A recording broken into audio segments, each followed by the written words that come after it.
Rapidinho. Seleção natural não gera complexidade. Essa afirmação, infelizmente, é equivocada. Seleção natural não gera complexidade. Ela simplesmente, dentro de um grupo de seres... Mas ela é equivocada por parte de quem? Da ciência? Assim, não, essa afirmação não é científica. Seleção natural não gera complexidade, porque ela não gera nova informação. Ela não gera. Esse mecanismo é desconhecido pela biologia ainda. Seleção natural apenas seleciona o mais apto e sobrevive. Mudanças que se ajustam a mudanças ambientais, isso acaba permitindo que ele sobreviva e os demais realmente deixem com o tempo de existir. Então, seleção natural não é capaz de gerar nova informação genética, muito menos complexidade. Aproveitando isso, Carlos... Nova informação genética não, mas... não seleção natural, ela surge por outros mecanismos. A seleção natural ela é puramente um mecanismo que empilha a variação em um mecanismo mais complexo. Ela é você diz que ela não é, a afirmação não é científica, você provavelmente está se referindo à categoria tautológica, certas características tautológicas da seleção natural, como ela geralmente é apresentada. Isso é verdade, mas todo procedimento algorítmico é tautológico.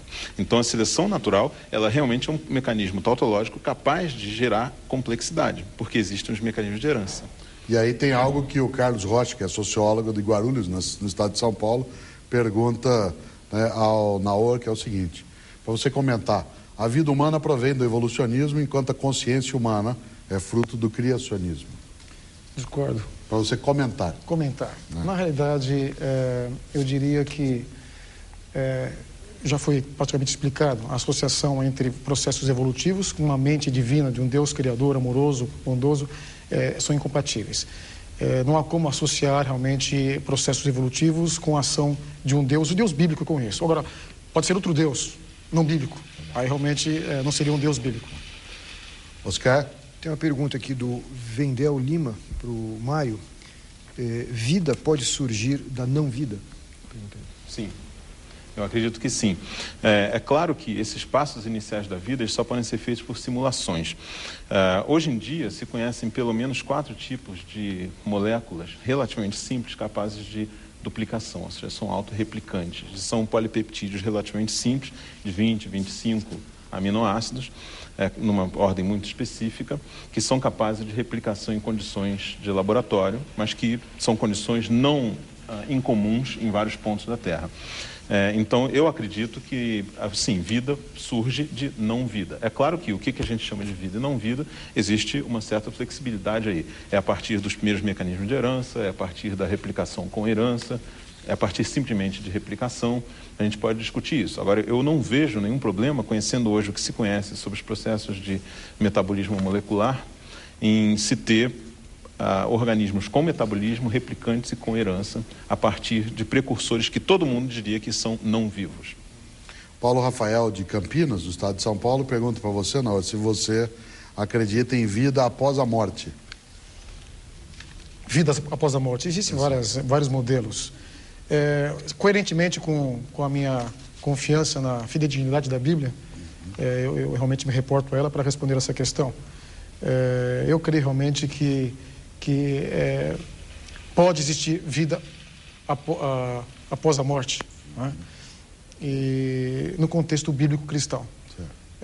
Existem várias outras especulações a respeito, e eu creio que pela Bíblia realmente o cristão pode ter essa esperança, que um dia realmente viver uma nova vida. Quase que eu fiquei tentado a perguntar se tinha evolução após a morte, mas não para o Naor, ia perguntar para o Mário.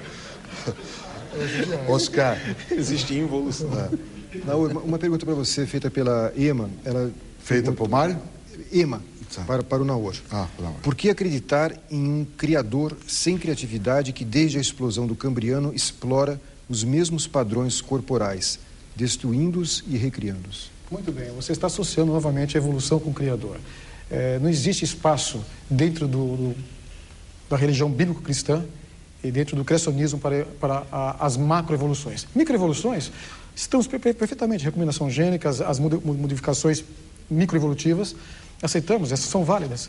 Mas, de modo geral, nas microevoluções eu posso ter 1 trilhão de microevoluções, mas em nenhuma delas eu vou ter geração de nova informação genética. Pelo contrário, as microevoluções, de modo geral, vindas pelas mutações, elas acabam realmente favorecendo a perda de informação genética.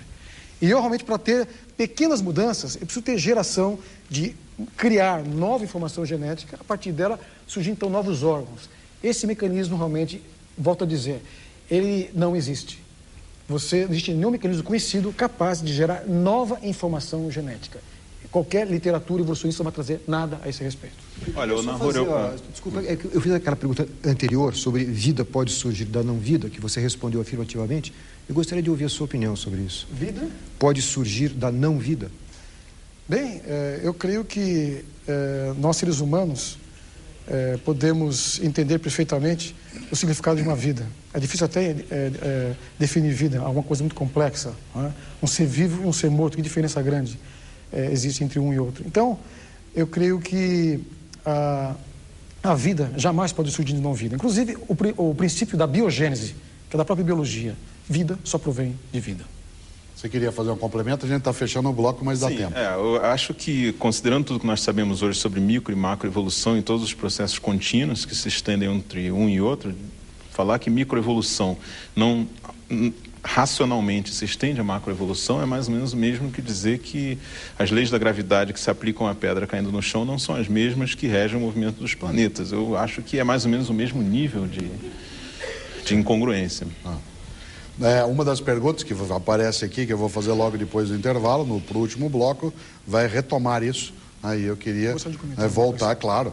Esse é o ponto central dessa reflexão entre dois pesquisadores, né, que trabalham com a temática da evolução e da criação, cada um com um ponto de vista que às vezes coincide e em outros momentos ele colide.